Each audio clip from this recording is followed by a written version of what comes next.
आज आपको अत्यधिक आनंद आएगा इस धनुष बाण को चलाने में। परंतु वाण चलाने के लिए ध्वनि तो चिन्हित करना होगा, अन्यथा ऐसे किस ध्वनि पर चलाएंगे वाण? तो आइए ना चलकर किसी ध्वनि को चुनते हैं।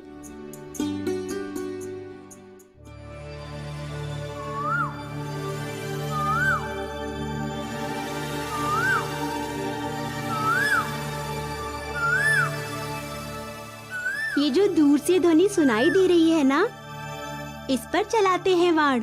नहीं नहीं, ऐसे नहीं, कहीं कुछ हो गया तो? अरे ये शब्द भेदी बाण है, इसे चलाने के लिए ध्वनि का होना अनिवार्य है। परंतु सर्वप्रथम प्रत्यंचा तो चढ़ा लीजिए भ्राताश्री।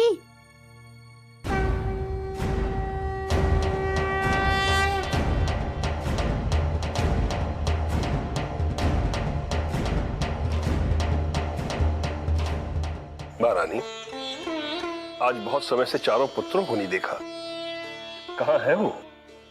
बाहर खेल रहे होंगे महाराज। ये लीजिए।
किसने चढ़ाई शब्द भेदी बाण की प्रत्यंचा?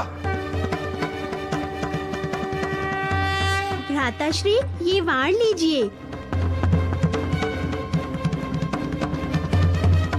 कौन? महाराज, रुक जाइए महाराज। महाराज,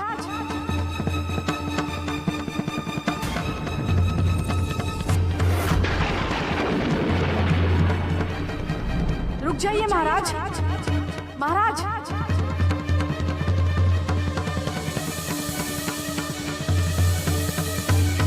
महाराज रुकिए।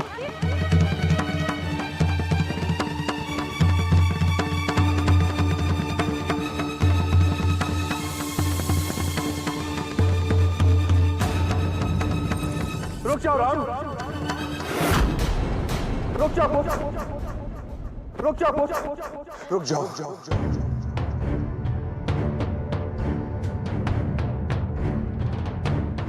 क्या हुआ पिताश्री? आप इतने अशांत क्यों हैं? राम, ये धनुष बाण तुम्हें कहां से मिला? शस्त्रागार से। राम, ये शब्द भेदी धनुष बाण है। जीवन में आज के बाद इसे कभी स्पर्श नहीं करना। लाओ दो, इसे मुझे दो। परंतु पिताश्री, ऐसा क्या है इसमें?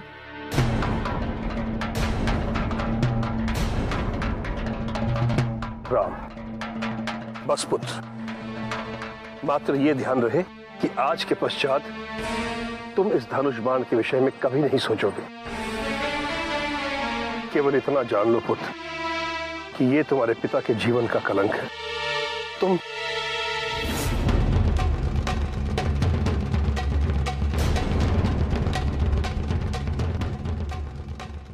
राम, ऐसी कोई बात नहीं है बेटा। इस धनुष से निकला हुआ बाण किसी का भी अहित कर सकता है, इसलिए इसे आज के बाद कभी स्पर्श मत करना।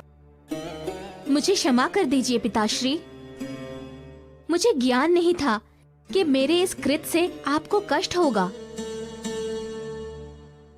कोई बात नहीं राम, मुझे ज्ञात है तुमने ये भूल जानबूझकर नहीं की है।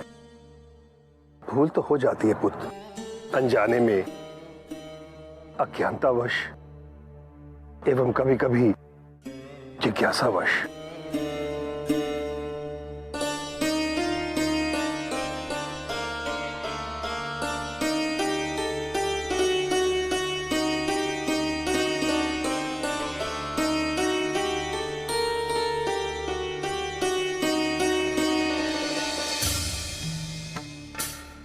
ऐसा प्रतीत होता है इस तथ्य के पीछे कदाचित गहरी एवं गंभीर बात है, जो पिताश्री के मुख से निकलते निकलते रुक गई। मैं तुम्हें श्राप देता हूँ, कभी शांति से जी नहीं सकोगे तुम। पुत्र वियोग का भय सदैव पीछा करेगा तुम्हारा। तुम भी पुत्र वियोग में मरोगे। जिस प्रकार तुमने हमें पुत्र वियोग दिया है, उसी प्रकार तुम भी पुत्र वियोग में झुलसते रहोगे। नहीं, नहीं, मुझे श्राप मत दो, मत दो श्राप मुझे श्राप मत दो, मुझे श्राप मत दो, मत दो श्राप मुझे। क्या हुआ महाराज? श्रवण के माता पिता ने जो श्राप दिया था मुझे, उससे मेरा समस्त जीवन व्यर्थ और कलंकित हो गया महारानी।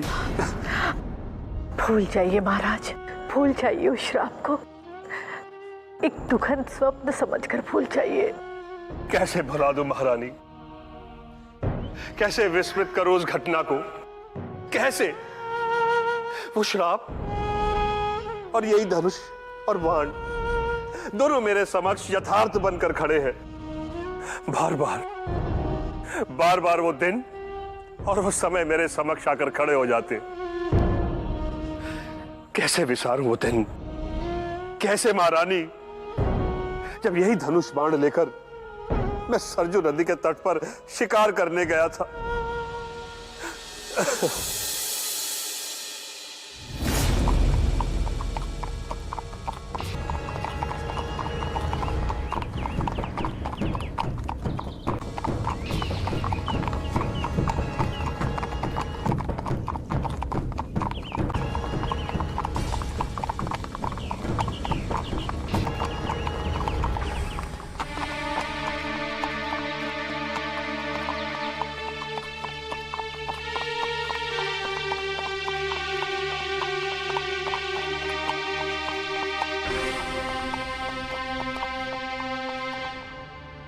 सुमन जी।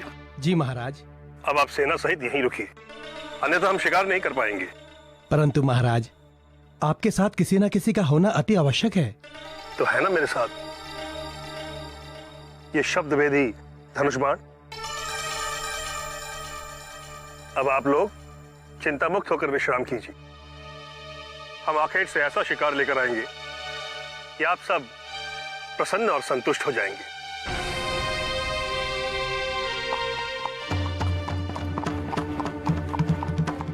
ये प्रथम अवसर है जब महाराज ने आखेट पर अकेले जाने का निर्णय लिया है।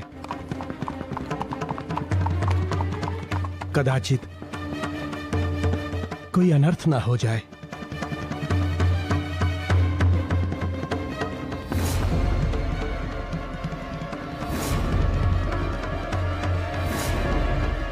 मानव पदचिन्ह, आश्चर्य है, इस नरभक्षी पशुओं के क्षेत्र में ये मानव पदचिन्ह कहां से आया?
पुत्र श्रवण, जी माँ।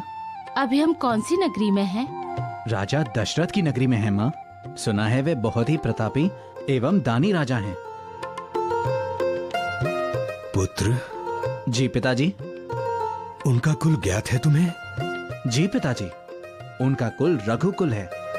उसी कुल के वही रघु जिन्होंने अपने गुरु को दिए वचन के निर्वाहन हेतु स्वयं को सिंह के समक्ष अर्पित करने के लिए तत्पर हो गए थे। जी। ईश्वर उनका मंगल करे।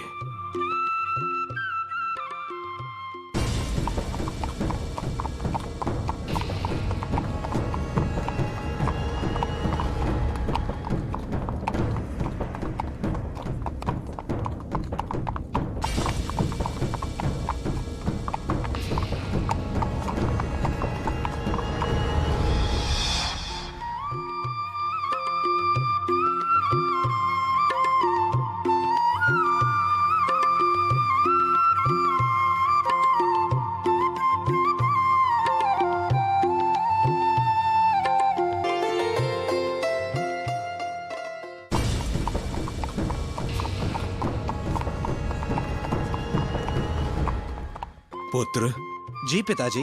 तू अनवरत हम वृद्ध सुर माता पिता को कंधे पर बहंगी पर बिठाए चला जा रहा है। कलांत हो गया होगा, कहीं बहंगी रखकर विश्राम कर ले। पिताजी, माता पिता की सेवा से कोई क्लांत होता है भला? उनकी सेवा से तो स्वर्ग का सुख प्राप्त होता है। माता पिता की सेवा तो भागीरथी की वो धारा है जिसमें मात्र एक बार डुबकी लगा लेने से जन्म जन्मांतर की थकान दूर हो जाती है। मानव अपनी भूल और पाप से मुक्त हो जाता है। चिरंजीवी हो पुत्र, चिरंजीवी हो। तुझ जैसा पुत्र पुण्य का प्रसाद है। तुमने हमें तीनों धाम की यात्रा करवा दी। अब केवल चौथा शेष रह गया है। शीघ्र वो भी हो जाए तो तुझे भी इस कठिन यात्रा से मुक्ति मिले। ये भी कर लेंगे माँ, और आप लोग मेरे कष्ट की चिंता ना करें। शेष यात्रा भी आप लोग शीघ्र कर लेंगे। तुझ जैसा पुत्र हो तो 4 धाम क्या, 84 धाम भी हो तो उसकी यात्रा भी हम कर लें। यदि वश में हो तो इस संसार की कोई भी धाम शेष न रहने दूं। समस्त धामों की यात्रा करवा दूं, और फिर भले ही आप लोगों की सेवा में मेरा पूरा जीवन ही क्यों ना शेष हो जाए। ऐसी अशुभ वाणी नहीं बोलते पुत्र। तू सहस्त्र वर्ष जिए, तुम्हारी आयु में हमारी आयु भी जुड़ जाए। आप लोगों के बिना मेरे लिए सहस्त्र भी शून्य है माँ। आप लोग हैं तभी तो मेरे पुत्र होने की सार्थकता है। तुम्हारी सार्थकता युगों युगों तक रहेगी पुत्र। तू संसार में माता पिता की सेवा के लिए सदैव स्मरण किया जाएगा। ये एक जननी का आशीर्वचन है। पूरी सृष्टि में तुम्हारा उदाहरण दिया जाएगा कि पुत्र हो तो श्रवण कुमार जैसा हो। मैं तो कहूँगा कि जननी हो तो आप जैसी हो। पुत्र। जी पिताजी। प्यास की अनुभूति हो रही है। प्यास की अनुभूति हो रही है? हाँ, कहीं पास में जल मिलेगा क्या? आपने पहले क्यों नहीं बताया पिताजी? और माँ ने भी नहीं बताया कि उन्हें जल की आवश्यकता है। जल के स्थान पर तेरे शब्दों के रस से कंठ एवं हृदय ऐसे ही तर हो रहे थे। मुझे तो प्यास की अनुभूति हुई ही नहीं। मैं अभी जल लेकर के आता हूँ। पुत्र, जल लाने में अधिक विलंब तो नहीं होगा ना? बस निकट में ही सरयू नदी है। आप लोग यहीं रुकिए, मैं अभी जल लेकर के आता हूँ। विलंब मत करना, शीघ्र ही जल लेकर आना। जी माँ।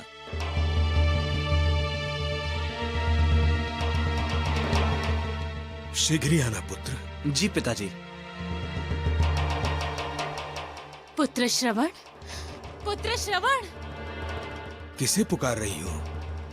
वो तो चला गया।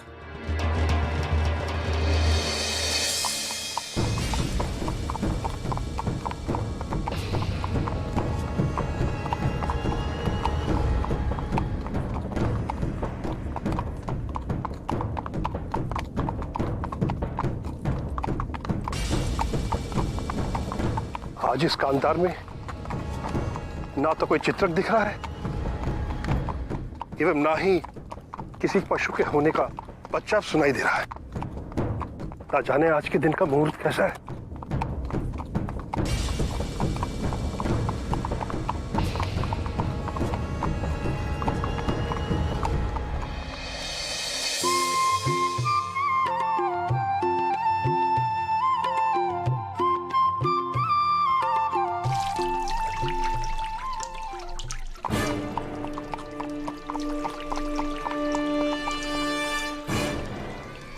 ये तो व्याघ्र की ध्वनि है।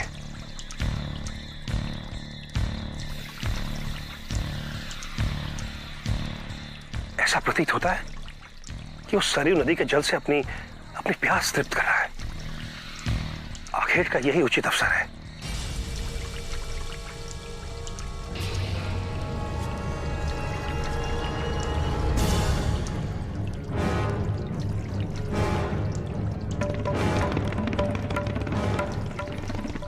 हे शब्द भेदी बाण, जिस दिशा से ध्वनि आ रही है उस पर आघात करो।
ये तो किसी मानव की चीत्कार है।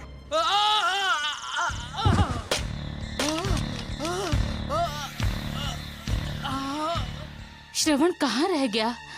बहुत विलंब कर दिया उसने आने में। वो अब तक आया क्यों नहीं? नदी दूर होगी तो जल लाने में समय लगेगा ना। धीरज रखो, आता ही होगा।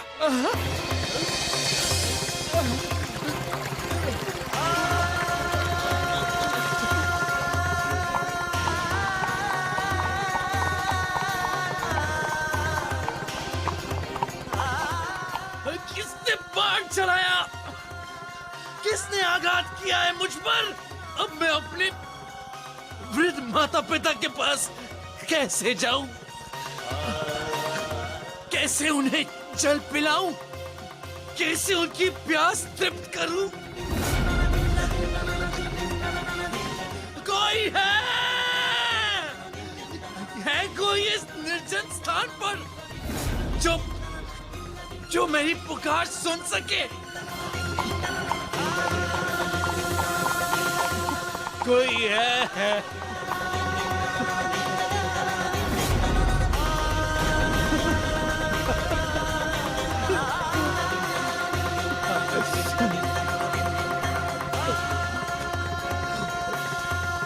कोई है?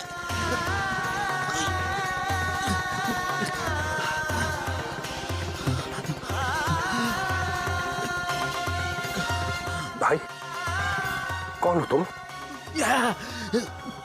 मेरा नाम श्रवण कुमार है। मैं यहाँ नदी के तट पर अपने अंधे माता पिता के लिए जल लेने आया था, परंतु पता नहीं किसने मुझ पर बाण चला दिया।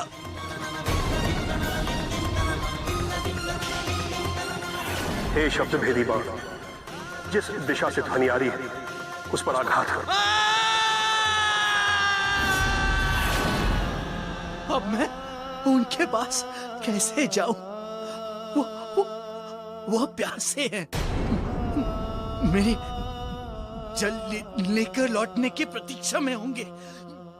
कैसे उनकी प्यास बुझाऊं? तुम बिल्कुल चिंता मत करो, तुम्हें कुछ नहीं होगा।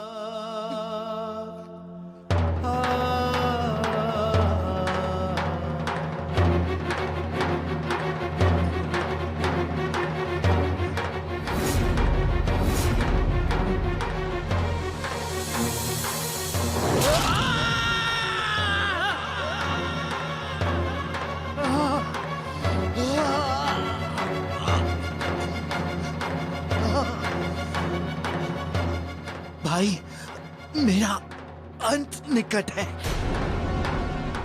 परंतु मुझे अपनी चिंता नहीं है।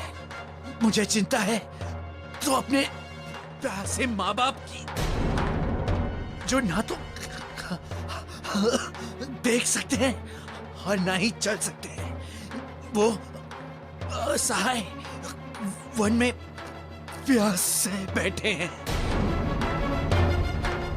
तुम उनके पास जाओ, थोड़ा सा जल पिला दो। इतना उपकार कर तो मुझ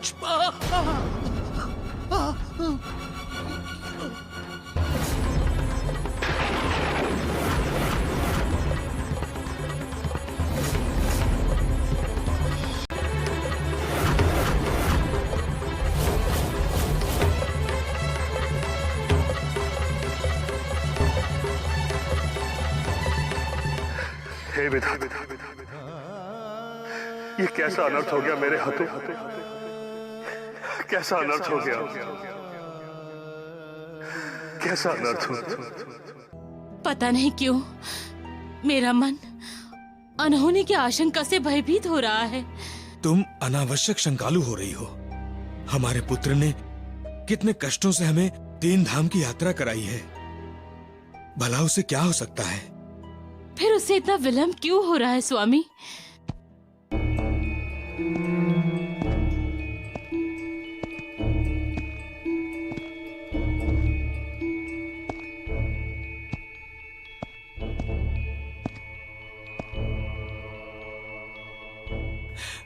आ गए पुत्र। किंचित तुम्हें जल लाने हेतु बहुत दूर जाना पड़ गया। आओ पुत्र, प्यास से कंठ सूखा जा रहा है, शीघ्र ही हमें जल पिला दो। ये किसके पदचाप है?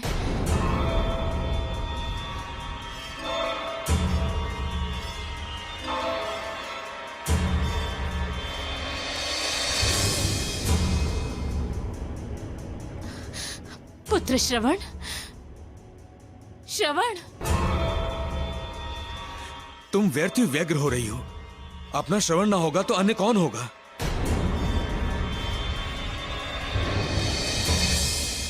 आओ पुत्र, जल पिलाओ। हमारा श्रवण हमारे प्रश्नों के उत्तर क्यों नहीं दे रहा है? वो मौन क्यों हो गया है? श्रवण, तुम्हारी वाणी को क्या हो गया है?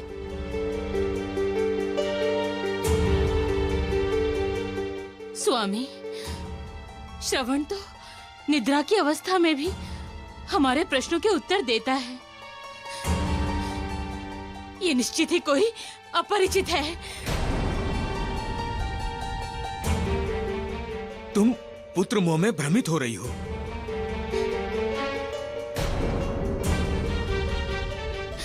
नहीं, मैं उसकी जननी हूँ। भले ही मेरी दृष्टि नहीं है, परंतु मैं उसके अस्तित्व को उसके पद चिन्हों से और उसके श्वासों की अनुभूति से पहचान सकती हूँ। कौन हो तुम? बोलो, कौन हो तुम? आप जल ग्रहण करें। जब तक तुम हमारे प्रश्नों के उत्तर नहीं दे दोगे, हम जल ग्रहण नहीं करेंगे। ऐसे ही प्यासे मर जाएंगे। बोलो, कौन हो तुम? और हमारा श्रवण कहाँ पर है? आप जल ग्रहण करें, मैं अभी बताता हूँ। हाँ, बताओ। बता दो हमें, हमारा श्रवण कहाँ है? कहाँ रह गया वो? मौन क्यों हो? बोलते क्यों नहीं? बताओ, श्रवण कहाँ है? कहीं उसके साथ कोई अमंगल, कोई अप्रिय? मौन क्यों हो? बोलो, बताओ कहाँ है श्रवण?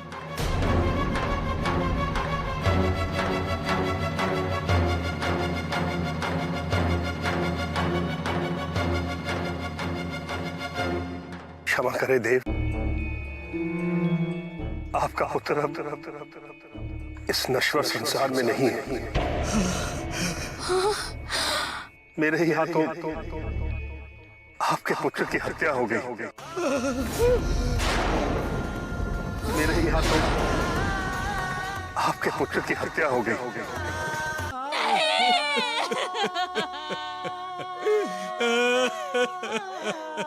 हमारा श्रवण हमें छोड़कर नहीं जा सकता, नहीं जा सकता।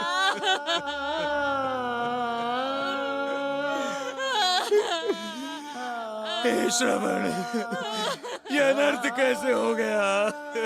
जानबूझकर नहीं हुआ देव, अनजाने में मेरे हाथों ये अनर्थ हो गया।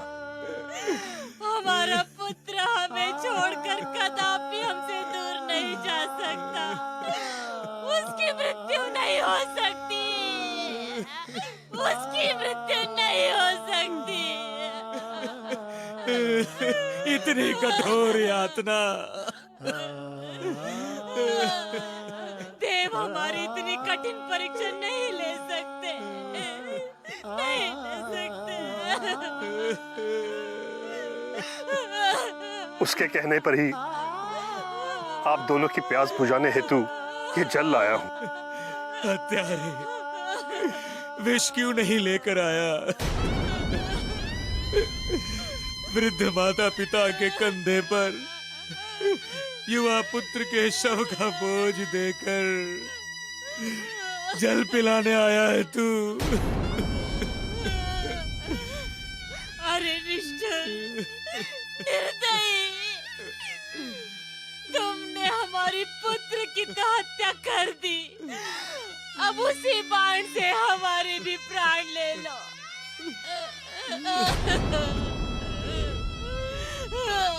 पुत्र से पृथक होकर कैसे जी पाएंगे हम? तुमने तो हमारा संसार ही उजाड़ दिया।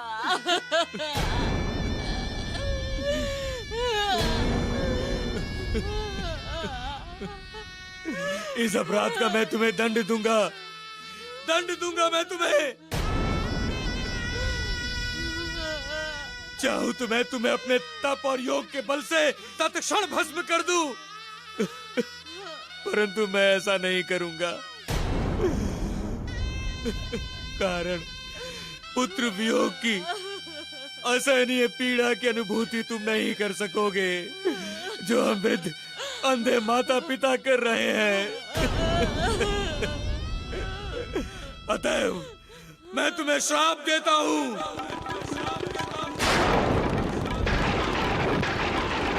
मैं तुम्हें श्राप देता हूं। तू कभी शांति से जी नहीं सकेगा। तुम्हारी मृत्यु भी पुत्र वियोग में होगी।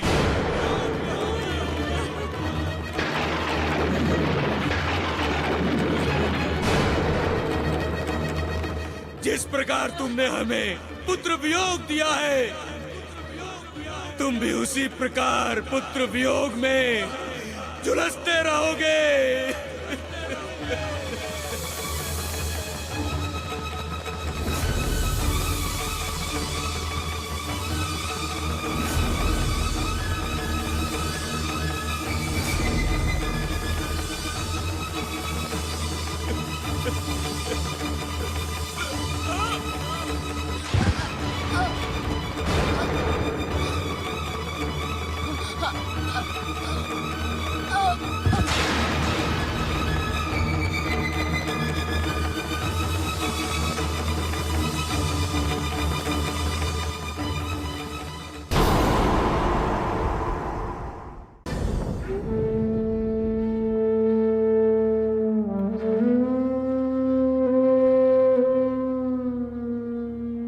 कैसे भुला दूं उस श्राप को कौशल्या?